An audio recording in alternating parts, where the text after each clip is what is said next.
comportamiento, de conducta de este sujeto. Primero, en relación con la victimología. Mileidis tenía 13 años.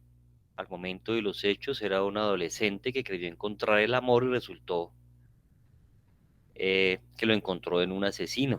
El mismo hombre que después de 2 años de relación y una bebé que tenían en común, la asesinó. Manuel Ramón Zapateiro, alias Mané, estranguló con una correa a la niña, a la pareja, no a la hija de ellos, que por la fuerza convirtió en mujer. Y tengo incluso unas imágenes de la necropsia, del levantamiento del cuerpo, y en realidad lo hizo con abrazaderas, no con una correa. Aquí en Colombia le llamamos suncho. Son unos especies de abrazaderas plásticas muy fuertes que al momento en que usted las traba, las cierra, no las puede deshacer.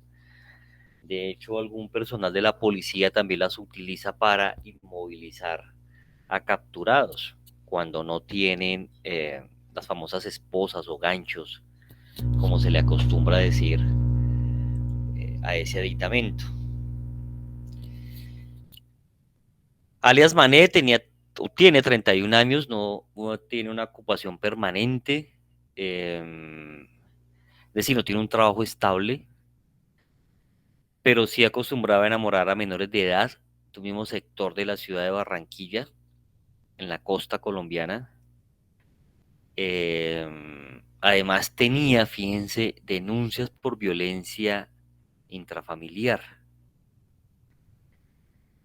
También registraba denuncias por abuso sexual, violencia intrafamiliar y amenaza a su propia familia. Sin embargo, fíjense los temas de la justicia, pues pese a que tenía una orden de captura desde hace un tiempo por un homicidio que había cometido de una menor de edad que había sido pareja de él, pues esa orden de captura nunca se hizo efectiva. De hecho, se sacó muy tarde.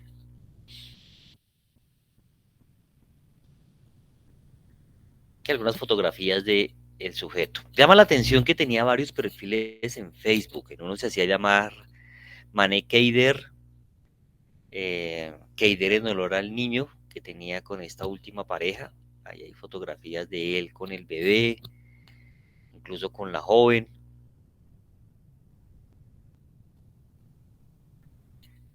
En otro se hacía llamar Mané Rosa Keider Variosa. Eh, Fíjense cómo incluso maquillaba las fotografías, colocaba fotos, este es del el hijo anterior, como coloca esos te amos.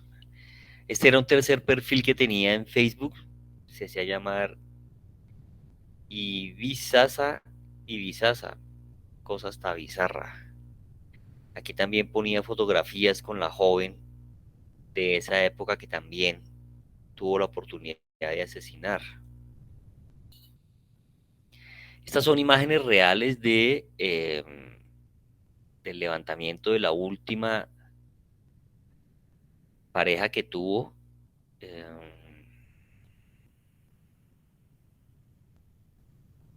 Voy a ampliarla para que la observen mejor. En la fijación fotográfica, parte izquierda del cuerpo sin vida, género femenino, hallado sobre una camilla al interior de la morgue. Eh,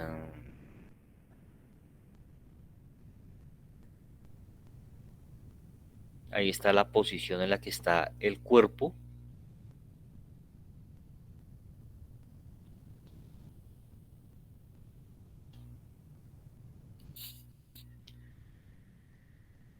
Fíjense la amarradera, no era una correa, como dijo el periodista, era una amarradera plástica, cómo se la coloca alrededor del cuello para asfixiarla y asesinarla.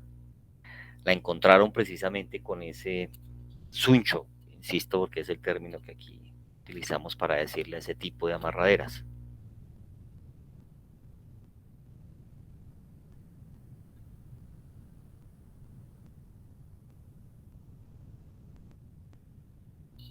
Esta es la condena, este individuo ya está condenado, ese juez que ustedes notaron ahí era inicialmente el juez de conocimiento, pero ya se hizo efectiva esta condena, esta es el fallo, es condenado a 430 meses de prisión, es decir, a 35 años y 10 meses de prisión por el homicidio de esta joven. Recuerden que tenía otra condena de la que se había evadido, que no había cumplido, también por homicidio. La pregunta es, si hablamos de modus operandi, ¿cuál sería el modus operandi de alias Mané? ¿Qué me dirían ustedes? Si tuvieran que describir el modus operandi de él, ¿cómo lo describirían? Los leo, los escucho.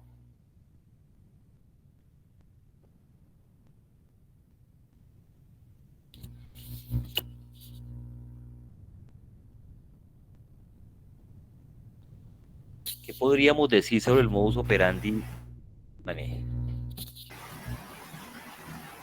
Ok, Miller dice, escoge a menores de edad. Perfecto. Eso es, digamos que parte de la victimología. Sí, escoge menores de edad. Víctimas son menores de edad. Incluso están entre los 13 y los 15 años. ¿Qué más podemos decir del modus operandi? Oscar Ricardo, muy bien, lo escucho. Doctor, tal vez podemos hablar de la seducción hacia menores por ser, digamos, un poco menos, digamos así, pensantes. El detalle aquí que yo encuentro es de que no solo las seduce como hacen otros y luego las mata, sino que aparte, o sea, hace que ellas se enamoren de él, procrean y luego las asesina, digámoslo así, ¿no? Ok, muy bien. ¿Cuál es el método de aproximación? La seducción, exactamente. Es a través del engaño, de la manipulación, del enamoramiento, de las promesas, del chateo, seguramente de algunos regalos no costosos, pero que van a atrapar a la víctima. Y algo que dice Karina del Carmen es, las víctimas son vulnerables, y no solamente porque sean menores de edad, sino que muchas de estas son jovencitas que tienen problemas en su casa, que se salen a temprana edad de la casa, que tienen antecedentes de violencia intrafamiliar en sus casas, de abuso sexual, de maltrato, y esas situaciones psicosociales aumenta el riesgo, son prepatógenos. Súmele un prepatógeno más, el hecho de que neuropsicológicamente aún no se han desarrollado, su cerebro aún es inmaduro, entonces es fácil engañar, es fácil seducir a una jovencita de 12, 13 años, así como les decía en alguna ocasión, estructuralmente parezca una mujer adulta, porque hoy día las jovencitas de 12, 13 años se ven como si tuvieran 18, 19 o 20 años. Cerebralmente sigue siendo una niña de 12 o 13 años. Karina levantó la mano, la escucho. Buenas tardes, doctor. Buenas tardes, compañeros. Fíjese que yo veo el caso de una jovencita. Sí, eh, Ahorita, pues, bueno, yo voy a soy, voy a como a hacer servicio social a una, como no es ONG, sino que es una organización donde vienen extranjeros, pues, a ayudar a muchas personas, niños más que todo, con estos problemas sí, de vulnerabilidad. Y en sí. Guatemala, pues, es grande el número de niñas con ese problema. Ajá, Y soy, ahorita pues conocí el caso de una jovencita que está estudiando, de 15 años, Sí. Justo el papá pues la echó de la casa, la corrió, le dijo que como su mamá pues ya no mandaba dinero de Estados Unidos, pues que se fuera ella a prostituir o a hacer lo que ella quisiera, Ujú. pero que él ya no la iba a mantener, ¿verdad? Y resulta pues que el papá es alcohólico y tiene otra mujer y, y lo veo de cerca porque la persona que pues ayudó a la niña, otra persona que amiguita de ella, la mamá me contaba de que fue a pedirle ayudas a la niña, ¿verdad? Y Sí. que dice que sí le ayudaron pues para que se quedara en su casa y pues durmiera ahí, y le abrieron las puertas para que pues como una hija más, ¿verdad? Esto fue en cuestión de una semana. Y resulta que el día siguiente que la señora pues le iba a lavar su uniforme a la niña, dice que entre la bolsa le encontró entre su bolsa una bolsita de racumín, Sí. de veneno para, y cuando Ratas. le preguntó que para qué quería eso, y le dijo de que si ella no hubiera recibido ayuda de las dos, de su hija, de la amiguita, pues ella ese mismo día se iba a matar. Y entonces yo me pregunto a veces qué tanto es cierto, pues que para cualquier niño que lo corran de su casa, pues es un momento de desesperación, pero pienso de que también ahí había algo más, ¿verdad?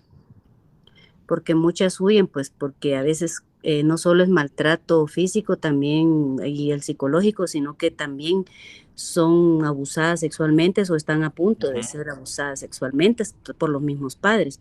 Y esto pues pasa aquí en el interior del país y en el exterior, pues, o sea, afuera, dentro, o sea, no hay áreas rurales en todos lados. Entonces, sí es una problemática que tenemos en Guatemala bien grande y triste y lamentable, pues creo que en muchos países pasa eso también.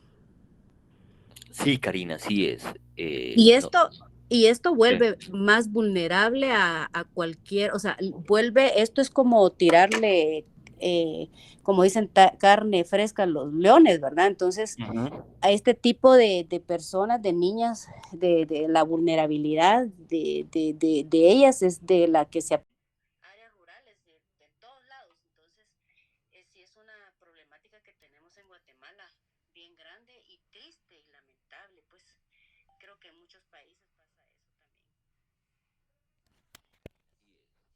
Y No, esto sí. vuelve más vulnerable a cualquier, o sea, esto es como tirarle, como dicen, carne fresca a los leones, ¿verdad? Entonces, Ujú. a este tipo de personas, de niñas, de la vulnerabilidad de ellas es de la que se aprovechan estos enfermos mentales, ¿verdad? Porque sí, tenemos un montón de enfermos mentales aquí en el país, no falta decir que son asesinos en serie, son muchos, que ya hasta los niños, hasta las niñas pequeñas, uno a veces anda con niños y ya están viendo a las niñas, pues, sin ni siquiera haber tenido un desarrollo. Así Está a es. la vuelta de la esquina. Ujú. Sí, Karina, así es. Y es un fenómeno mundial. Usted lo ha dicho, no es solamente de nuestros países, no es solamente del continente, es decir, esto no es Latinoamérica, esto no es Centroamérica, Suramérica, es mundial. Usted encuentra ese tipo de situaciones de vulnerabilidad en un país como Turquía, por ejemplo. También se presentan muchos temas de abusos, muchos temas de maltrato, muchos temas de violencia intrafamiliar, muchos temas de homicidio. Y en su gran mayoría, ¿quiénes son las víctimas? Niñas, adolescentes, mujeres, adultas. Lamentablemente en temas de sexo, hombre, mujer, no digo género porque es un abanico más amplio, eh, pues seguimos siendo agresores. Entonces, evidentemente lo que usted ha dicho, no necesariamente estas situaciones condenan a la víctima a que tiene que ser, o mejor, a la niña, a la joven, al adolescente, a que tenga que sufrir algún tipo de crimen, eh, porque puede que inclusive teniendo esos elementos de riesgo no lo sufra, pero son elementos de riesgo. No se puede negar que los agresores, en especial si hablamos de tipo serial, buscan esas víctimas vulnerables, como ustedes muy bien lo han definido. Y todo se constituye en prepatógenos, es decir, en elementos de riesgo o en factores de riesgo. Dice Leslie, utiliza las redes sociales para encontrar a su víctima. Perfecto. En este caso, señoritas menores de edad, y así enamorarlas muy bien. Eso es parte fundamental, clave del modus operandi. Por eso precisamente veíamos en la nota que había una solicitud de la familia para que, después de que este individuo fue capturado y se detectó que desde la cárcel estaba contactando incluso a una prima de una de las que asesinó, pues no siguiera con esa forma de captación, porque seguramente iba a haber otra víctima. La puede inclusive citar en prisión, en una visita conyugal tal vez, y atacarla ahí. O sea, ahí hay factores de riesgo también predominantes. ¿Qué otros elementos encontraron ustedes de el modus operandi, además de lo que han mencionado muy bien?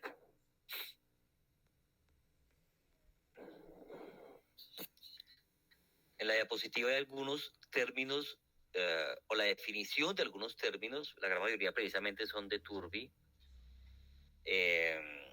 que hablan sobre el método que se utiliza, el método deductivo o el método inductivo. Tendemos a utilizar ahora más el método deductivo,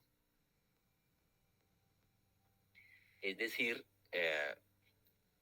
a reconocer ciertos elementos desconocidos a partir de principios conocidos, recurriendo al planeamiento de premisas y proposiciones para llegar a conclusiones lógicas y razonables. Deducimos de la escena, deducimos de la víctima, deducimos del modus operandi varias situaciones, varios elementos. Por ejemplo, si habláramos de que este individuo, si Rosangélica dice, ya en un término más técnico, hay factores psicológicos, hay factores endógenos y factores exógenos, sin lugar a dudas, ¿no? Y entre esos factores psicológicos endógenos, pues el estilo de personalidad, de carácter, la epigenética, es decir, lo que traiga en sí misma esta persona, esta víctima, favorece precisamente que sea victimizado o no, sin duda.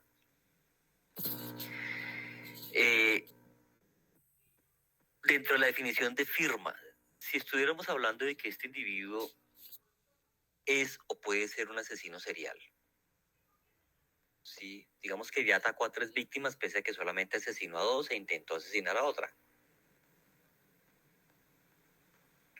con un modus operandi similar, con una victimología similar, y hay una firma. ¿Cuál creen ustedes que es la firma en este caso en particular?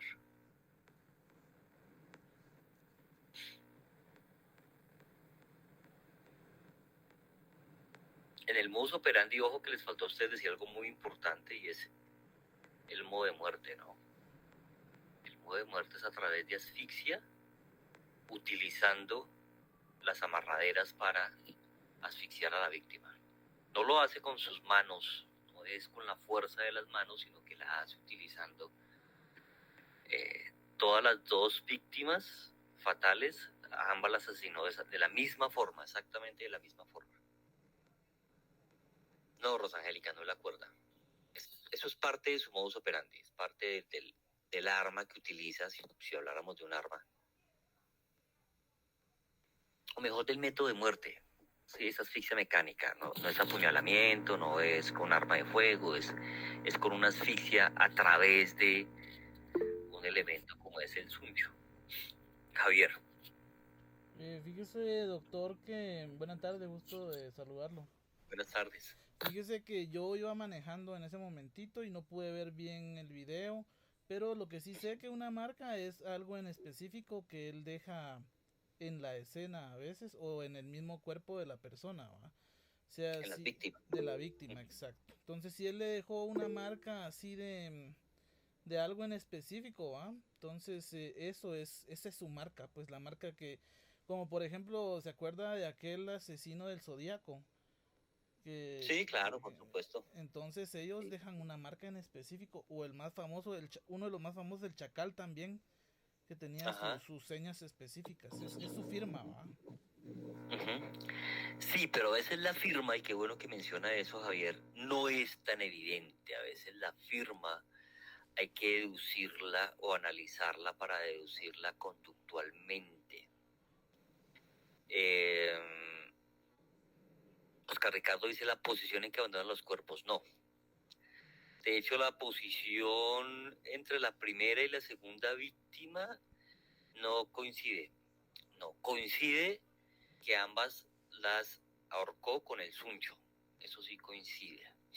Pero la posición no es la firma. ¿Cuál creen ustedes que es la firma? Y por ahí que alguien más levantó la mano. Luisa.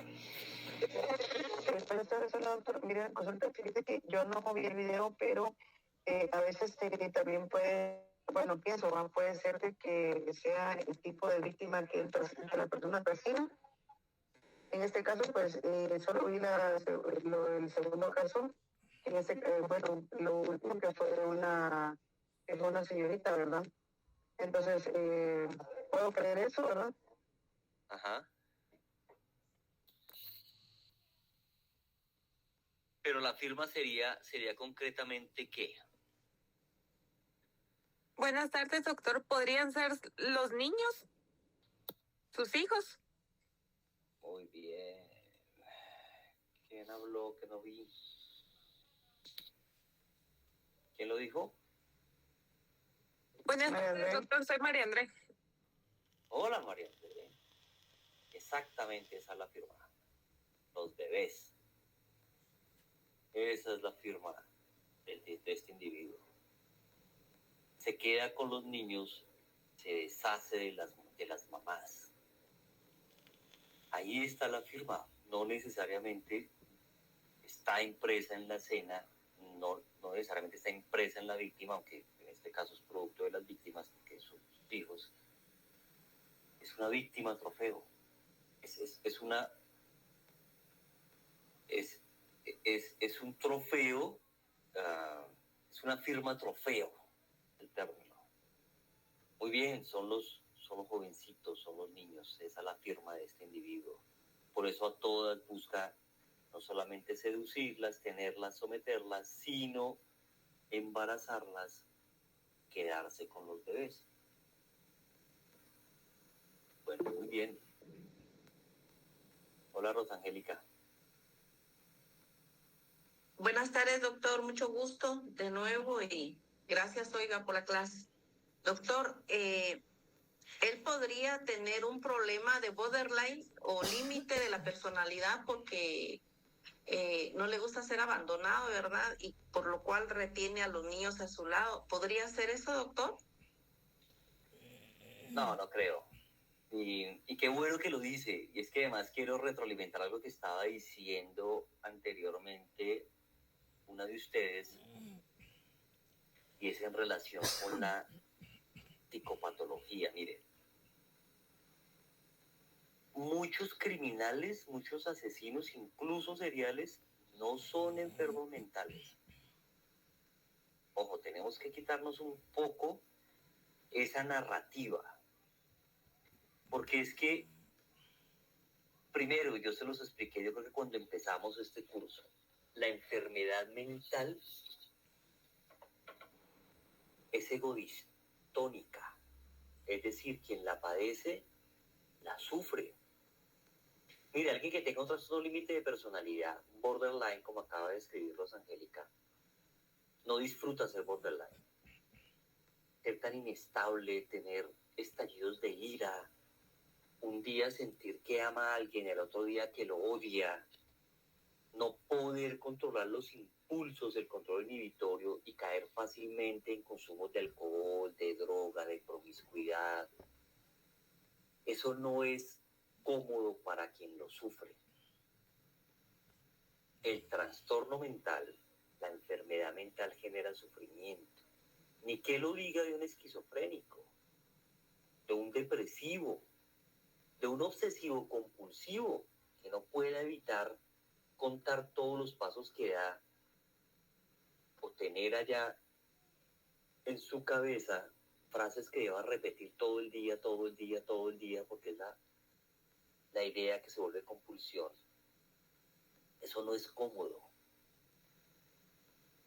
Se habla del trastorno psicopático de personalidad, por ejemplo, del antisocial, que es egosintónico, es decir, que quien lo padece o lo tiene, padece no sería el término, quien lo tiene o quien lo exhibe mejor, no sufre, se siente bien con eso.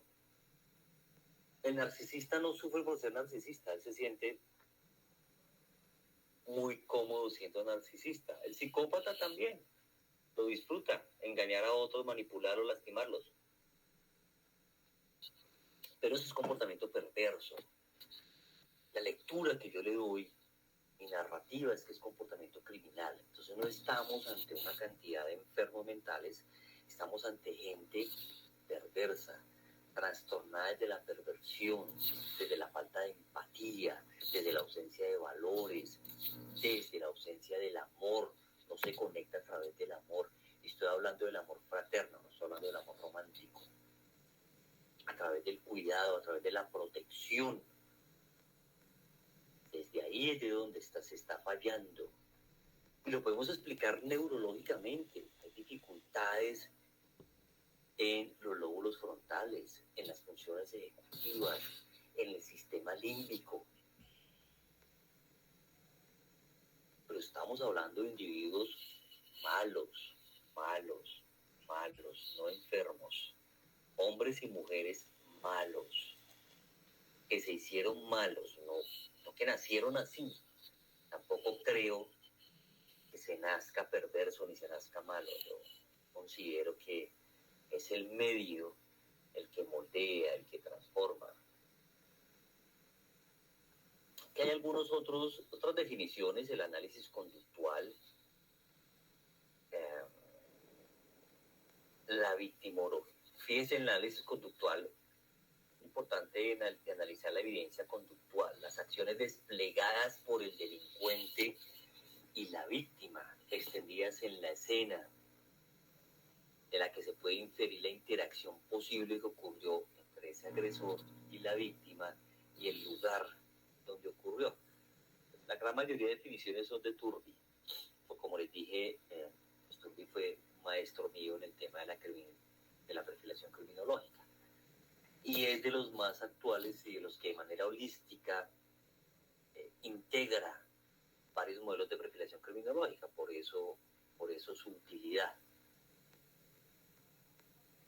Aspectos de la victimología, del delito, del mismo intercambio de Lockhart, que es un principio universal, aquello que el criminal deja en la escena y aquello que se lleva, en especial cuando estamos hablando de víctimas desconocidas, de víctimas al azar, no de víctimas que él conociera previamente, con las cuales estuviera vinculado.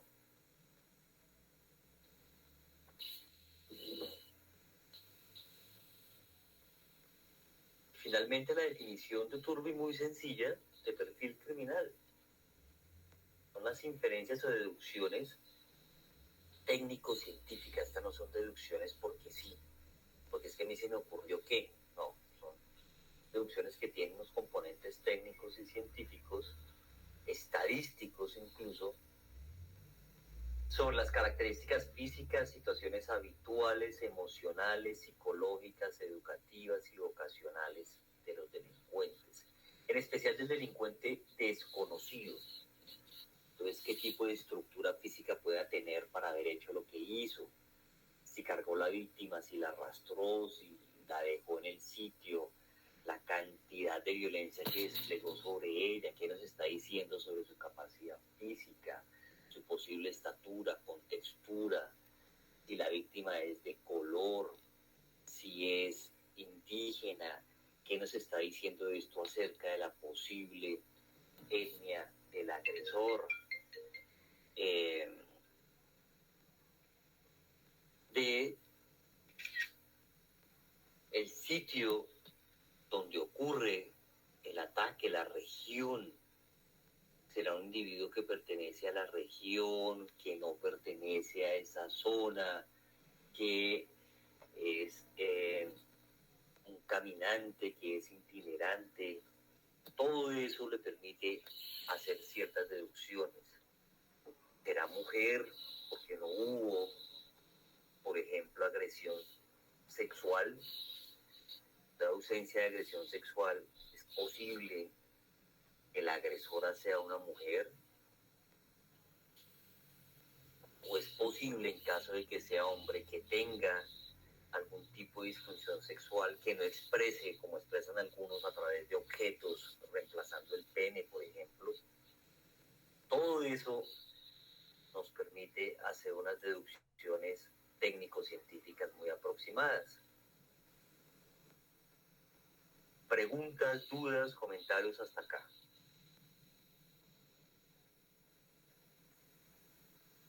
¿Vamos claros? Rosangélica.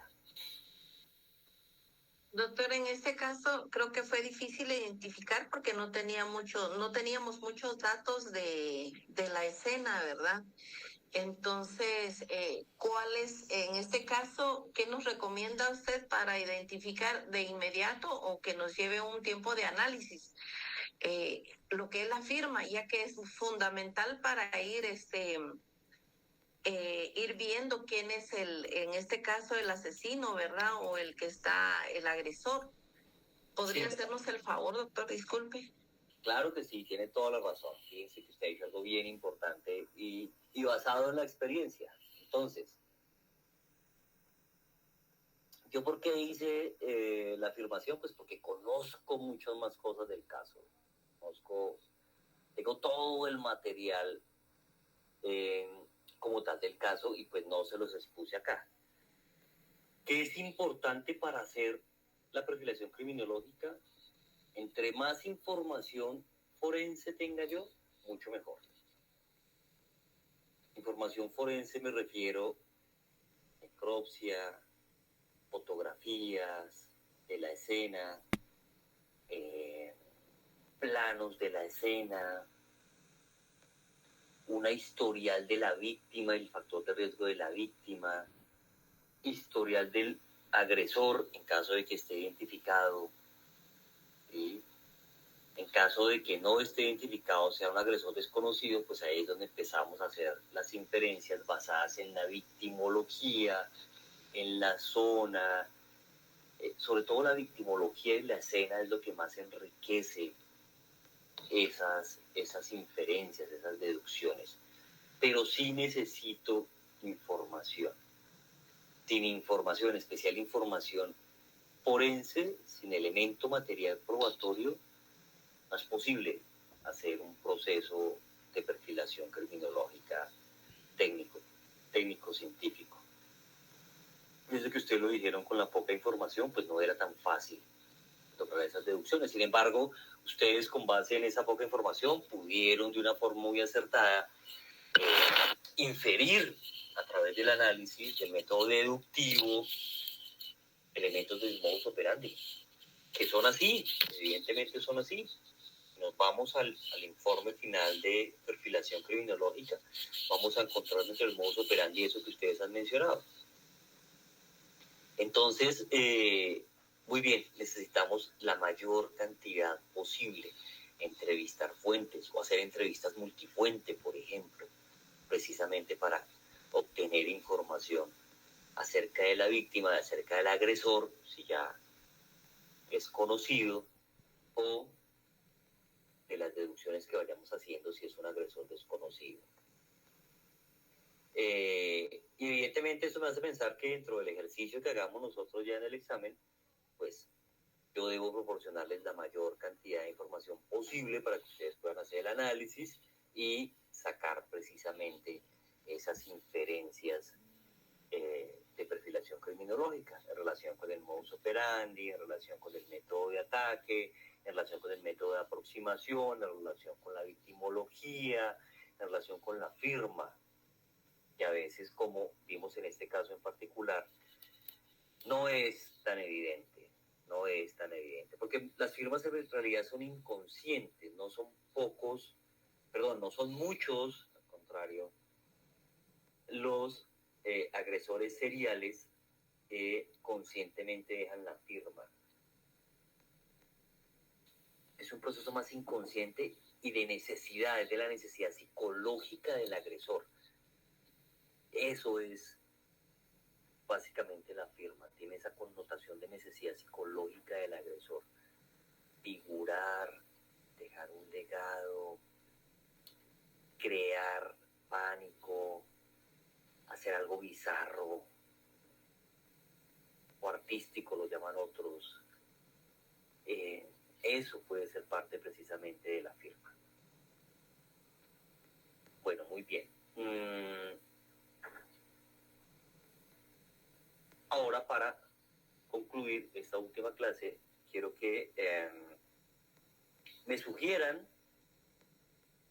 me redacten al chat, puede ser, sí, prefiero el chat para que queden por escrito, 3 o 4 preguntas que a ustedes les gustaría solucionar en su examen, de lo que hemos visto, el material que ustedes han leído complementario y lo que hemos trabajado en la asignatura. Redáctenme las preguntas y las veo en el chat. Es que les estoy dando una oportunidad histórica, que ustedes hagan incluso sus propias preguntas. Espero que sean buenas preguntas. Si no son preguntas buenas, pues obviamente no las tomo en cuenta. Las redacto yo.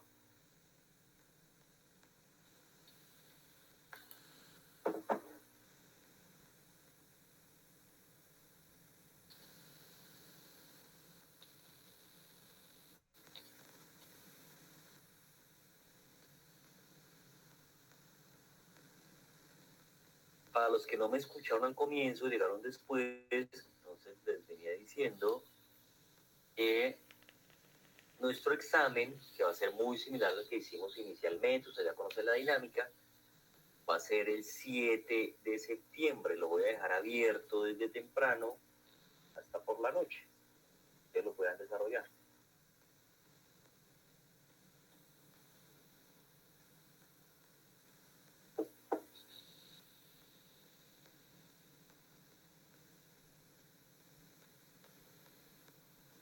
Incluye los módulos, evidentemente, que no evaluamos en el primer examen.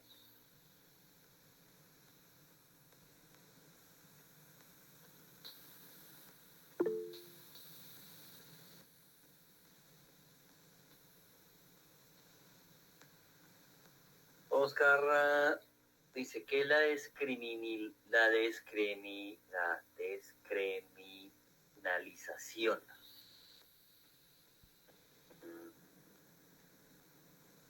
Puede ser. Angélica pregunta, ¿los trastornos no siempre infiere un asesino?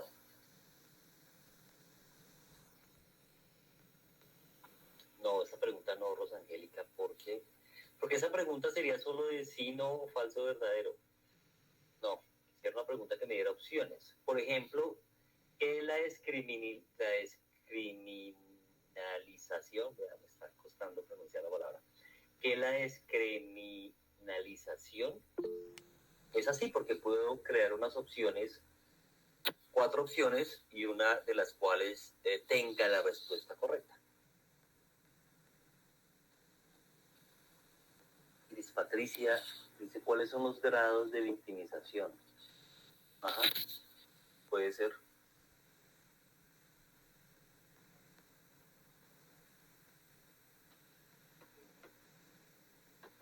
¿Quién más? Otras 2 preguntas más.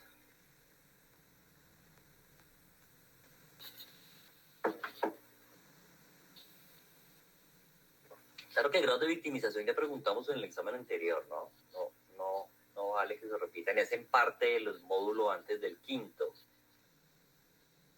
Esto, si se refiere a victimización primaria, secundaria, terciaria. Eso ya lo preguntamos.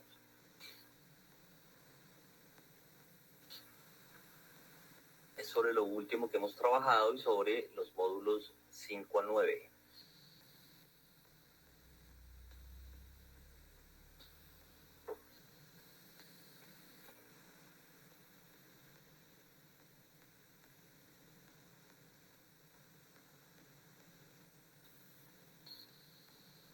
¿Quién más se atreve a sugerir pregunta de examen?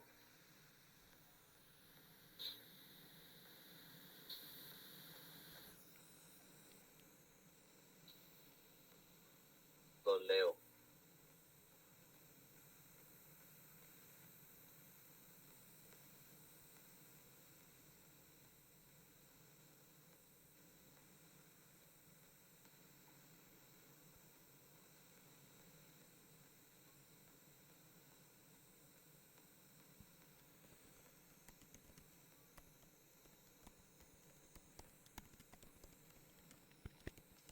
Aníbal dice, ¿cuáles son los perfiles criminales y búsqueda de víctima? Bueno, la pregunta yo la trataría de otra forma, ¿no? Esos son métodos de captación de víctimas. Trampero, cultivo, la formularía así. Por seducción. Javier González, víctima según Mendelssohn, no, eso es parte del anterior. No, aquí estamos analizando más el victimario. Recuerden que aquí la víctima, a menos que sea dentro del proceso de perfilación criminológica, ya no analizamos víctima. Víctima la analizamos para el primer examen. Bueno, muy bien. Vamos a dejar acá, voy a ponerme en la tarea de hacerles el examen, de construirlo, para que ustedes ya lo desarrollen pasado mañana. Ahora sí, mil gracias. Creo que hemos concluido exitosamente nuestro curso. Y hasta una pronta oportunidad, porque sé que pronto nos vamos a volver a ver.